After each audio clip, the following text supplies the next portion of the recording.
اللہ اللہ نے کیا دی ہے، لیکن اس دکان کے اندر بےایمانی ہوتی ہے، تم جھوٹ بولتے ہو، تم اپنے غلط مال کو غلط طریقے پر بیچتے ہو۔ ہم ویسٹرن کنٹری کے لوگ ایسا نہیں کرتے، ہم مر جائیں گے لیکن اگر کسی مال میں کوئی کھوٹ ہوگا، کوئی غلطی ہوگی، کمی ہوگی تو کسٹمر کو بتائیں گے کہ اس مال کے اندر اس کے اندر یہ کمی ہے، اس کو دیکھ کر کے لیجئے۔ کہا کہ تمہارے بچے جھوٹ بولتے ہیں نا، ہمارے بچے جھوٹ نہیں بولتے۔ اور اسلام میں ہم کوئی وعدہ کرتے ہیں تو اس کو پورا کرتے، تم لوگ وعدہ کرتے ہو تو پورا نہیں کرتے ہو۔ اور ہم لوگ نوکر نہیں رکھتے، نوکر اللہ کے نبی نے کہا کہ اپنا کام خود سے کیا کرو۔ محمد خود سے جوتا اپنا چپل صاف کر لیتے تھے، اپنا چپل بھی سی لیتے تھے، اپنے کپڑے خود سے دھوتے تھے محمد رسول اللہ۔ کہا کہ تم لوگ عمل کرتے ہو؟ نہیں کرتے ہو، ہم لوگ عمل کرتے۔ ہمارے ویسٹرن کنٹریز کے اندر دیکھیے، برطانیہ میں دیکھیے، یورپ میں دیکھو، مسلمانوں کتنا بڑا ادیوگ پتی انگریز ہوگا، اس کا کوئی غلام یا کوئی نوکر نہیں ہوگا، وہ خود سے کام کرتا، وہ خود سے گاڑی چلاتا۔ لیکن ہم لوگ اللہ کے نبی کی اس حدیث کی مخالفت کرتے ہیں۔ ہم لوگوں کو اللہ اگر کوئی دولت دے دے تو دادا گیری کرتے ہیں کہ مولانا عبداللہ صاحب ہمارے پاس دولت ہے، آپ جھک جاؤ، دیکھو میرے پاس 5 نوکر ہے، دیکھو میرے پاس 10 نوکر ہے۔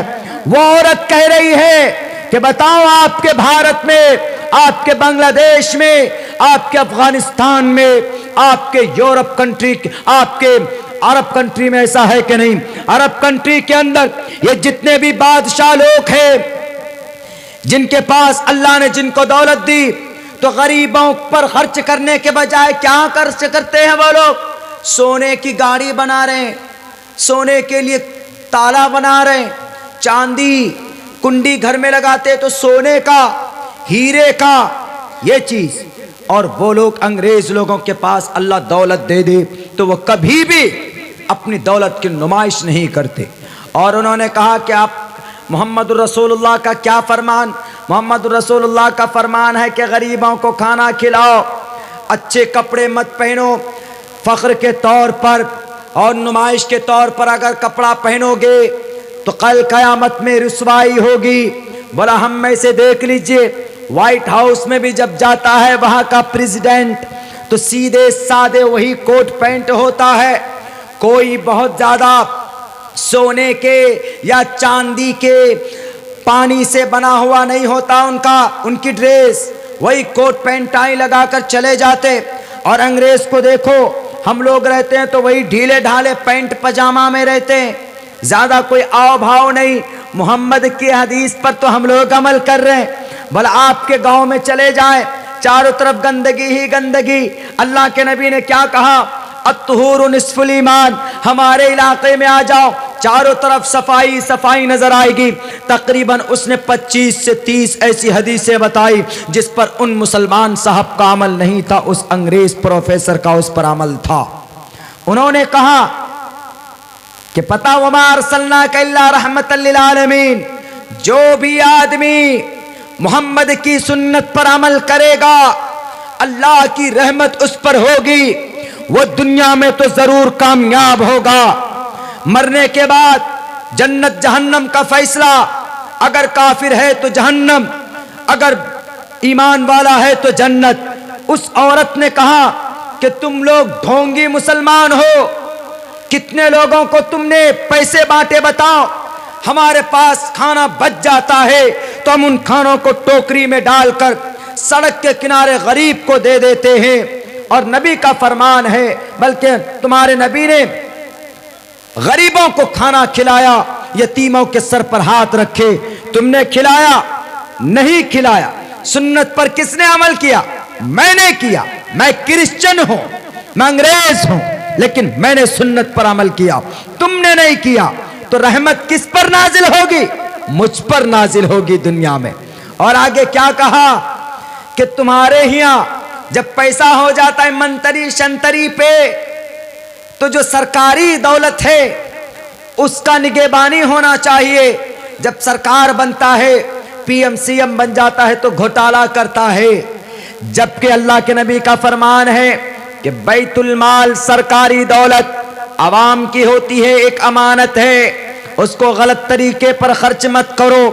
ہمارے ہاں اگر امریکہ پریزیڈنٹ ہوگا یا اگر برطانیہ کا اگر کوئی پرنس ہوگا، انگلینڈ کا کوئی پرنس ہوگا، اس کو ہر 4 سال 3 سال 5 سال ہر سال میں آڈٹ دکھانا ہوتا ہے۔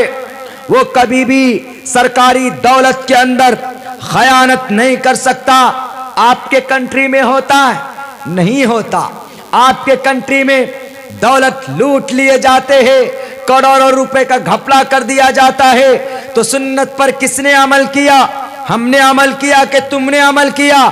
ظاہر سی بات ہے کہ ایک انگریز نبی کی سنت پر اس کو وشواس ہے، اس کو یقین ہے، وہ عمل کر رہا ہے، ہم مسلمان ہونے کے باوجود بھی ہم کو اس پر وشواس نہیں۔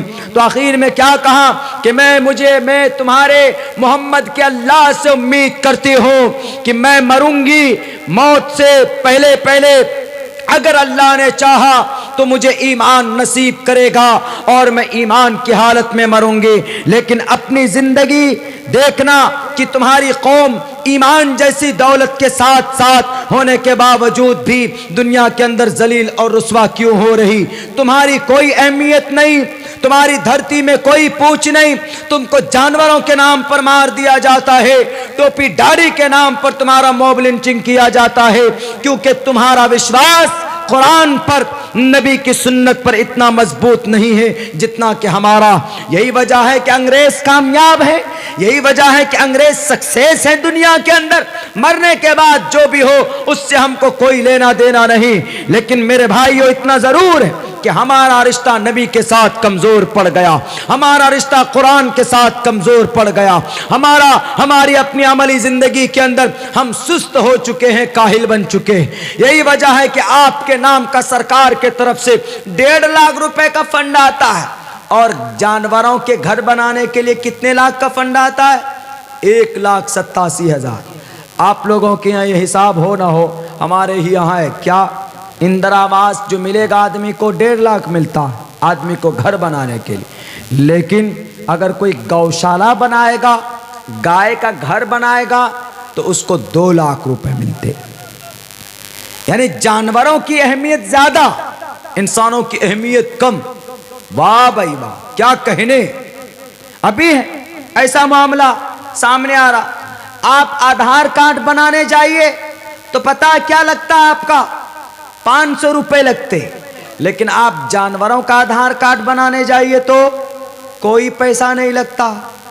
جانوروں کا کس کا آدھار کارڈ بن رہا ہے؟ گائے کا، بکری کا، بھینس کا، بچڑے کا آدھار کارڈ بن رہا ہے، کان میں لگا ہوا ہوتا ان کا Aadhaar card. What is need? کیا ضرورت تھی گائے کے آدھار کارڈ بنانے کی؟ بتائیے، انسانوں کے آدھار کارڈ بنانے میں پیسہ، گائے بھینس کے آدھار کارڈ بنانے میں فری۔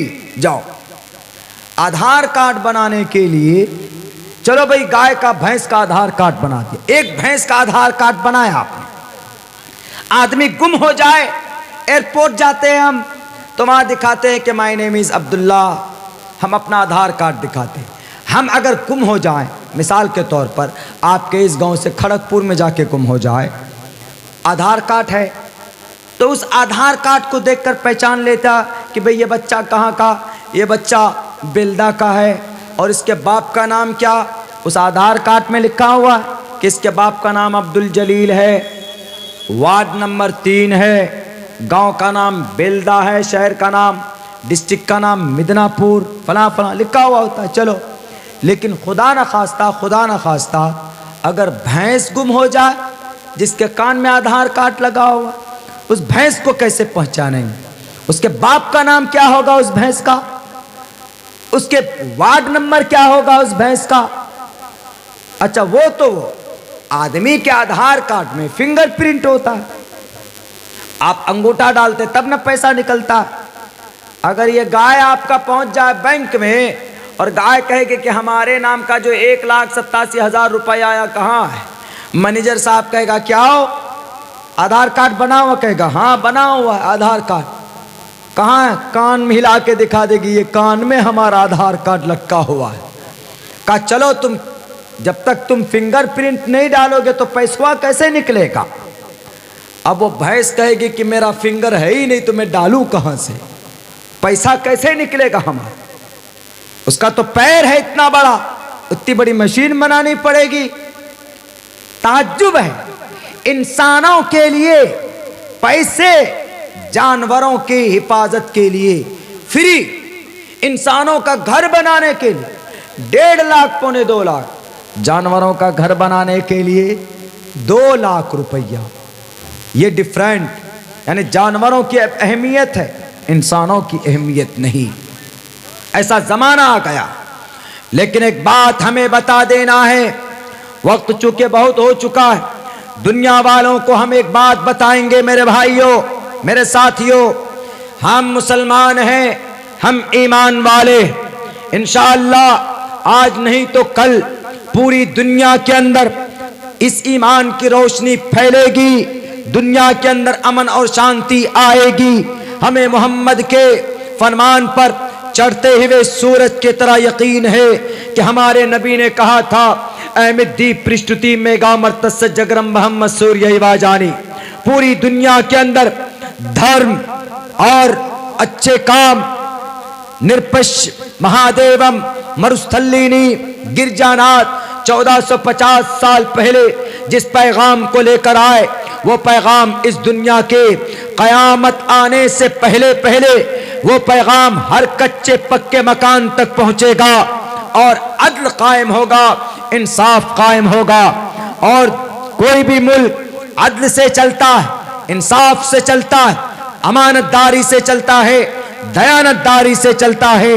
ایک بادشاہ ایک کمہار کے پاس جب گیا، اس نے دیکھا کہ اس کے سارے بھینس ایک لائن میں کھانا کھا رہے ہیں، سارے بھینس ٹوٹل کے کان میں آدھار کارڈ لگا ہوا، اور سارے بھینسوں کا ابا وہ کمہار سارے بھینسوں کا ابا، اور دیکھ رہے کہ ایک لائن میں کھانا کھا رہے ہیں۔ بادشاہ کو تعجب ہوا، بادشاہ نے کہا کہ کمہار صاحب، ان بھینسوں کو آپ نے کیا کیا ہے جو ایک لائن میں بیٹھ کر کھانا کھا رہے ہیں، کھڑے ہو کر ایک لائن سے آگے پیچھے بالکل نہیں؟ تو پتا کمہار نے کیا کہا؟ کمہار نے کہا کہ میرا ڈنڈا دیکھا ہے، ڈنڈا، ان کا پی ایم بھی میں ہوں، ان کا سی ایم بھی میں ہوں، ان کا ہوم منسٹر بھی میں ہوں، ان کا این آر سی بھی میں کرتا ہوں، ان کا سی ڈبل اے کسی کے لیے نہیں، این آر سی ہے، سی ڈبل اے نہیں کسی کے لیے، یعنی سارے بھینس میرے نزدیک ایک سمان، ایکوالٹی بیفور لا، دھارا آرٹیکل نمبر 14 اپلائی کیا ہے میں نے ان پہ، سمویدھان کا 14 نمبر، ایکوالٹی بیفور لا، سارا بھینس میرے سامنے برابر، سفید بھینس ہے کہ کالی بھینس ہے، موٹی بھینس ہے کہ جرسی بھینس ہے کہ نیپالی بھینس ہے کہ بھوٹانی بھینس ہے کہ چینی بھینس ہے، سارے بھینس کو میں نے ایک نظروں سے دیکھا، سب کو میں نے برابر کا کھانا دیا۔ یہی وجہ ہے کہ یہ بھینس اپنے اندر تبدیلی لے آئی ہے کہ جب ہمارا گارجن سب کو ایک نظر سے دیکھتا ہے تو ہم لوگ بھی جھگڑا نہیں کہیں گے، ایک ساتھ پیار اور محبت سے کھانا کھائیں گے۔ وہ بادشاہ متاثر ہوا، بادشاہ نے کہا تو اچھا ایک کام کیجئے، ہمارے یہاں آئیے، کرسی پر بیٹھ، ہمارے یہاں بہت زیادہ کرپشن ہے، ہمارے یہاں تو کروڑوں روپے لوگ لے کر بھاگ گئے ہیں، امریکہ لندن چلے گئے، کیسے اس کے اوپر قبضہ ہو؟ جو لوگ معصوموں کو مار دیتے ہیں، قتل کر دیتے ہیں، چوری کر لیتے ہیں تو کچھ بھی نہیں ہوتا۔ تو کمہار نے کہا کہ بادشاہ صاحب معاف کیجئے گا، ہم آپ کی یہ بات ماننے کے لیے تیار، آپ کی گدی پر بیٹھیں گے، لیکن مجھے فل آزادی ملنی چاہیے، مجھے فل اتھارٹی ملنی چاہیے، اگر آپ ہیں متفق تو میں ہوں آپ کے ساتھ، چلیے آپ کی گدی پر بیٹھ کر میں فیصلہ کروں گا، ایک دن میں انشاءاللہ میں صحیح فیصلے کروں گا۔ اور وہ کمہار پتہ کون تھا؟ وہ کمہار مسلمان تھا، گدی پر بیٹھا، بادشاہ ادھر بیٹھے، ادھر وزیر اعظم، وزیر اعلیٰ سب بیٹھے ادھر۔ تو پتہ ایک چور کو بلایا گیا، کہا کہ یہ چور ہے، اس نے چوری کی۔ تو کمہار نے کہا کہ دلائل پیش کرو. دلیل پیش کیے گئے تو کمہار نے آرڈر دے دیا کہ تمہارے ہاتھ کاٹے جائیں. السارق والسارقۃ فاقطعوا ایدیہما. قرآن پر اعتراض کرنے والے، بھارت کی دستی پر نفرت پرستوں، قرآن پر چوری سے بچنے کا طریقہ، قرآن میں شراب سے بچنے کا طریقہ، قرآن میں زنا سے بچنے کا طریقہ، قرآن کے اندر نفرت سے بچنے کا طریقہ ہے، احادیث کے اندر نفرت سے بچنے کا طریقہ ہے. محمد نے کہا ایک دوسرے کو دیکھ کر سلام کرو گے نفرت پہنچے گی، نفرت بڑھے گی. تم آج عداوت کی نگاہ سے دیکھتے ہو. ایک اسلام، ایک ایمان والے کو آؤ بیٹھ کر دیکھو، پڑھ کر کے دیکھو، تمہیں پتا چلے گا کہ اسلام نفرت کی دعوت نہیں پھیلاتا. السارق والسارقۃ، کمہار نے کہا کہ اس چور کے ہاتھ کاٹ دیے جائیں. یاد رکھو دنیا والو، فیصلہ کیا ہوتا ہے، دنیا کا نظام کیسے صحیح طریقے پر چل سکتا ہے. اس کمہار کے فیصلے سے سبق سیکھو. اس کمہار نے کہا ادھر بادشاہ بیٹھا ہوا، ادھر وزیر بیٹھا ہوا، سامنے میں ججمنٹ دے رہا ہے، سپریم کورٹ کا جج بنا بیٹھا ایک کمہار. کمہار نے کہا کہ اس نے چوری کی، اس کے ہاتھ کاٹ دیے جائیں قرآن کے فیصلے کے مطابق. تو ادھر سے جو وزیر اعظم تھا وہ کہہ رہا ہے کہ کمہار صاحب یہ امبانی کا آدمی ہے، یہ اڈانی کا آدمی ہے، اس کو معاف کر دیجیے، کوئی چھوٹی موٹی سزا دے دیجیے، اس کے ہاتھ مت کاٹیے، بڑا مسئلہ ہو جائے گا. پتہ ہے یہ کہنا تھا کہ یہ کمہار کہا کہ اچھا دوبارہ پھر سے سنوائی کرو. دوبارہ جب دلائل پیش کیے گئے اور زیادہ بڑا جرم پایا گیا تو اس کے بعد کمہار نے کیا کہا پتہ ہے؟ کمہار نے کہا اب تو دونوں ہی ہاتھ کاٹے جائیں، اس کے دونوں ہاتھ کاٹو، اس کے دونوں ہاتھ کاٹو. اس چور کے، اس کے ساتھ ساتھ یہ جو کرسی پر بیٹھا ہوا آدمی ہے وزیر اعلیٰ، وزیر اعظم، اس کی زبان کاٹ دو. کہا کیوں؟ کہا کہ چوری یہ نہیں بلکہ چوری یہاں سے ہو رہی، چوری کرنے والے نے غلطی کی، سزا دے دو، سماج سدھر جائے.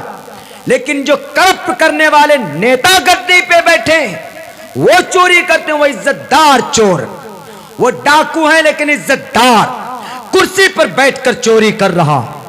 غلطی اس چور کی نہیں، غلطی اس کرسی پر بیٹھنے والے وزیر اعظم کی. یہ کیا بول رہا ہے؟ ہمارا آدمی ہے، اس کو چھوڑ دیجئے. کیوں بولے گا؟ اسلام کے اندر ایسی کوئی چیز نہیں پائی جاتی. محمد الرسول اللہ نے کہا تھا اپنی بیٹی کو، فاطمہ کو، کہ فاطمہ تمہارا جہاں پر پسینہ بہے گا یہ محمد تیرا باپ تمہارے لیے خون بہا دے گا. اے فاطمہ تو میری جان کا ٹکڑا ہے، اس جہان میں تجھ سے پیاری بیٹی آج تک کسی باپ کی نہیں ہوگی. لیکن فاطمہ یاد رکھو، اگر تم نے شریعت کے اندر کوئی گڑبڑی کی، اگر تم نے شریعت کے اندر کوئی کمی کی، اگر تم نے اللہ کے نظام میں ذرہ برابر ادھر سے ادھر کیا، اگر تم نے چوری کی، میں بھول جاؤں گا کہ میری بیٹی نے چوری کی ہے. میرے سامنے صرف قرآن کا آرڈر ہوگا اور وہ قرآن السارق والسارقۃ، میں تیرا ہاتھ کاٹ دوں گا تیرا باپ بن کر، میں بھول جاؤں گا کہ میں تیرا باپ ہوں. یہ ہوتا ہے عدالت، اس سے چلتے ہیں دنیا کے نظام، اس سے چلتی ہے غریبوں کو انصاف ملتی ہے. دنیا میں ظلم کرنے والوں، بیٹیوں کے اوپر اتیاچار کرنے والوں، اناؤ کی دھرتی میں 3 بیٹی کی عزت لوٹی گئی ہے. ابھی کی تاریخ میں 3-4 روز پہلے ایک گھرانے کی، ایک غریب گھر کی 3 بیٹی تھی، وہ گئی تھی اپنے جانور کے چارہ لینے کے لیے، اس کے حلق میں پھانسی کا پھندا ڈال کر پیڑ سے لٹکایا گیا. کوئی بولا آواز اٹھایا؟ نہیں اٹھائی کسی سیکولر جماعت نے.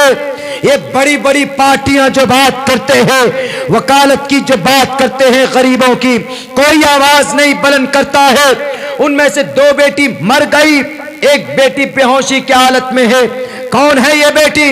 ارے یہ بیٹی اس دیش کی آن بان شان ہے، اس دیش کی آنے والی فیوچر کے اندر کوئی بڑا کام کرتی کسی بڑے وبھاگ میں نہیں یقین ہے۔ تاریخ اٹھاؤ، امریکہ کے اندر ابھی ناسا نے 5واں دفعہ اپنا سیٹلائٹ، اپنا روور منگل چاند پہ بھیجا ہے، اور چاند پہ بھی اس جگہ جہاں پر پانی پایا جاتا ہے، اس جگہ جہاں پر آکسیجن ملنے کا آشنکا ہے، امید ہے۔ ناسا کے اس دفتر کے اندر، اس آفس کے اندر زمین سے لے کر چاند تک کی دوری 23 کروڑ میل ہے، یعنی تقریباً 35 سے 40 کروڑ کلومیٹر۔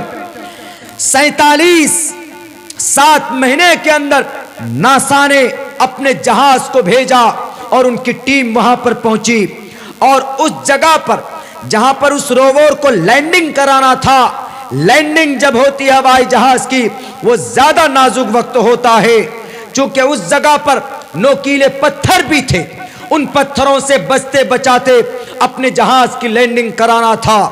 تو پتہ ہے یہ بھاری بھرکم کام کون انجام دیا؟ پوچھو ان لوگوں کو جو ان 9 کی بیٹی کے ساتھ جنہوں نے ریپ کیا، پوچھو ان لوٹیروں کو جو بیٹی کی رکشا نہیں کر پائے، گائے کے نام پر 2-2 لاکھ روپے دیتے ہیں، لیکن بیٹی کی رکشا کے لیے 1 لاکھ روپے بھی خرچ کرنے کے لیے تیار نہیں۔ ناسا کے اس دفتر میں وہ بیٹی، وہ ایک عورت جو امریکہ کا نہیں ہے، امریکہ کی کمپنی ضرور ہے، لیکن اس دھرتی پر، چاند کے اس دھرتی پر، اس جگہ پر، اس جزیرے پر اس روور کو لینڈنگ کرانے والی کوئی امریکہ کا انجینئر نہیں ہے، بلکہ بھارت کا انجینئر ہے، اور اس بھارت کا انجینئر میں کوئی لڑکا نہیں بلکہ لڑکی ہے۔ اس عورت کا نام، اس بیٹی کا نام سواتی موہن ہے، ہماری بھارت کی بیٹی۔ اور یہ لوگ بیٹیوں کی عزت کی رکشا نہیں کر پا رہے، بیٹی کی آن بان شان کی اہمیت نہیں کر پا رہے۔ میرے بھائیوں، بس میں اتنا کہوں گا کہ اللہ تبارک و تعالیٰ نے ہمیں جو ایمان کی دولت دی، ہمیں جو قرآن کی دولت دی، دنیا کے تمام اس کے اندر اچھائیاں پائی جاتی، بڑی قیمت ہے، بڑی اہمیت ہے اس کے اندر، اور مارگ درشن ہے ہمارے قرآن کے اندر، ہماری احادیث رسول کے اندر۔ بس ضرورت اس بات کی ہے کہ ہمیں اس انگریز عورت کی طرح ہمیں عمل کرنے کی ضرورت، صرف نام نہیں، ہمیں عمل کرنا۔ بتائیے 20 سنتوں پر وہ عورت عمل کر رہی تھی، انگریز تھی لیکن 20 سنت پر عمل کر رہی۔ ہم مسلمان اگر 10 سنت پر عمل کر لیں گے تو اللہ کے نبی نے کیا کہا؟ 1 سنت پر عمل کر لو گے تو 100 شہیدوں کا ثواب ملے گا۔ من احیا سنتی عند فساد امتی فلہ اجر 100 شہید۔ 1 سنت پر عمل کر لو 100 شہیدوں کا ثواب ملے گا۔ ایسے وقت میں بڑا تعجب ہوتا ہے کہ غیر لوگ آگے بڑھ رہے ہیں سنتوں پر عمل کر کر کے، اور ہم لوگ ہیں کہ سنتوں کو چھوڑ کر پیچھے چلے جا رہے ہیں، ظالموں کے ہاتھ کا، ان کے منہ کا نوالا بنتے چلے جا رہے ہیں۔ آج وعدہ کیجئے، حضرت مولانا برقی صاحب کے وعدے پر بھی، ان کے کہنے پر بھی آپ نے وعدہ کیا، ہم سے بھی وعدہ کیجئے کہ انشاءاللہ ہم لوگ اپنی زندگی، اپنے ایمان کو تازہ کریں گے سنت رسول اللہ صلی اللہ علیہ وسلم سے، انشاءاللہ سنت پر عمل کریں گے۔ ہاتھ اٹھا کر وعدہ کیجئے۔ چلیے، آج قبولیت کی گھڑی کے وقت میں آپ نے ہاتھ اٹھایا، اللہ آپ کے ہاتھ اٹھانے کو قبول فرمائے۔ سنت پر زیادہ سے زیادہ عمل کی کوشش کیجئے، انشاءاللہ زندگی کے اندر رونق آئے گی۔ بہت بہت شکریہ، جزاک اللہ۔ السلام علیکم ورحمۃ اللہ وبرکاتہ۔ اللہ